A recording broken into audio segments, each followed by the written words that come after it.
Glowforge, you want to make sure of a couple things. You want to make sure that you have a stable surface to place your laser engraver on because it's super expensive and you don't want it to fall.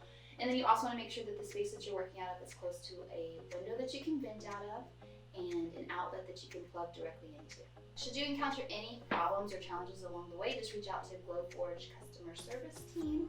I'll put their email below and they'll help you out. Okay, so before you open up your box, you want to make sure that you have checked for any damages or make sure it's not super roughed up. And if it is, you want to take pictures of it and send those over to Glowforge just to cover your bases because you don't know if it's damaged on the inside as well.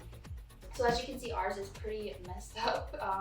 We're missing a bumper and we're missing a strap. And then if you were to get closer, you would see it's all scuffed up all the way around. So we made sure to just take some pictures of it and send it their way just in case on the inside it's messed up too. All right, we're gonna start with our larger box, the one that actually contains the Glowforge. The other one has our food grade materials and the crumb tray and things like that. So if your Glowforge has straps and edge protectors as shown, you'll cut the straps in the edge protectors. You don't need to save those pieces for later. Those can just be thrown away.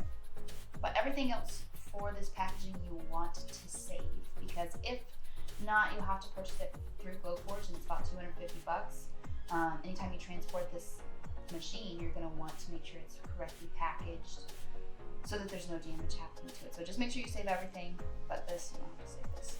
Okay, so the first thing you're gonna do after removing all the straps is to take off these handles. You unlock them, you open them, and then you can pull them out. And there's 4 of them, so you're gonna do that all 4. And you just wanna make sure that you keep these for later. All right, so the next thing you're going to do is unseal the box on the corners at the edges, and then you're gonna remove the top covering and you'll need someone else to help you actually lift the machine out and put it up onto a surface.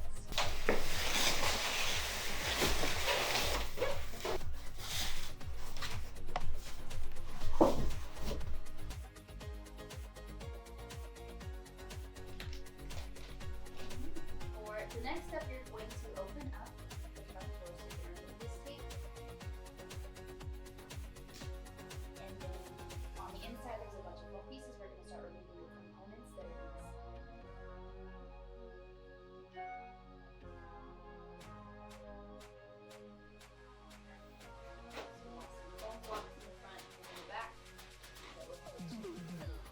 So we're going to open up this front door and then start to just remove some of these inner pieces of foam.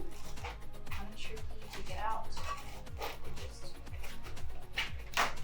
come out. And again, you want to keep every piece for the end. On this back piece, this top part comes off and it reveals your printer head on the inside. You just want to be careful when touching that, you're not messing it up right here.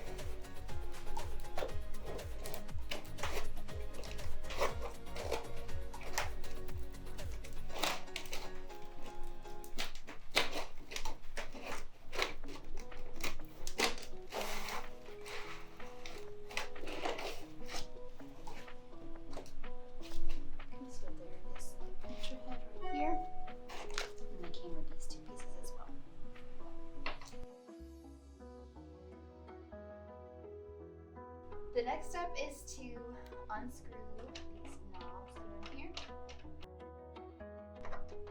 There's one on the left, there's one.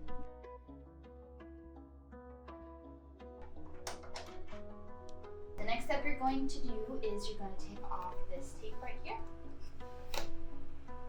And this is your ribbon that you'll use later.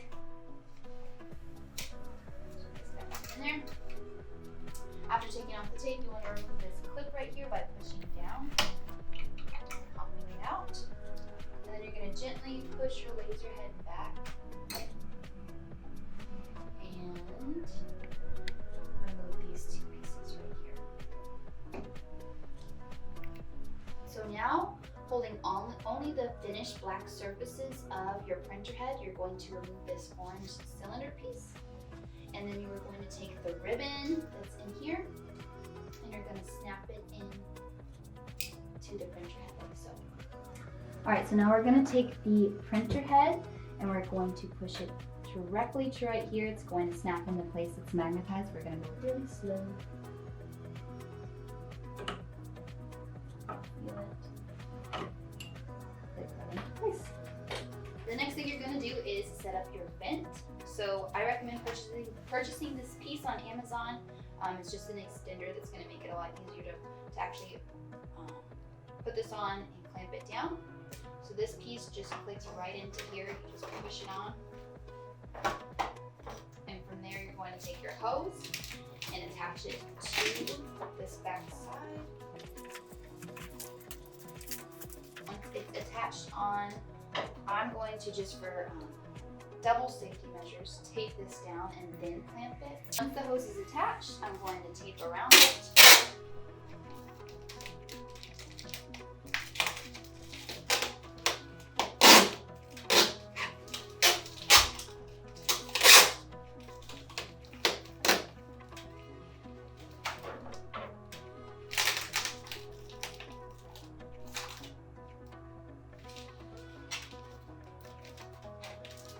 Alright, so after we've taped this down, we're going to attach a clamp just to make sure that it's really secure. We did have to pull the Glowforge out so that we had enough room to tape around. So now I'm just going to place this clamp on, make sure it's in position, and then I'm just going to tighten it with a screwdriver.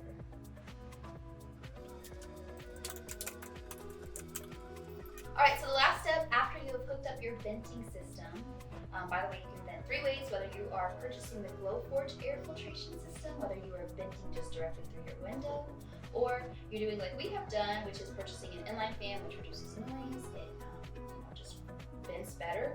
We'll have a video in the description linked below showing you exactly how to set that up. But no matter which way you choose, make sure you have all of your venting set up prior to plugging in your Glowforge. Alright, your last thing to do is to make sure that the Glowforge is turned into the off position before plugging it in directly into the wall. And then you can flip the switch on the back to turn it on. Oh my gosh, that is so cool.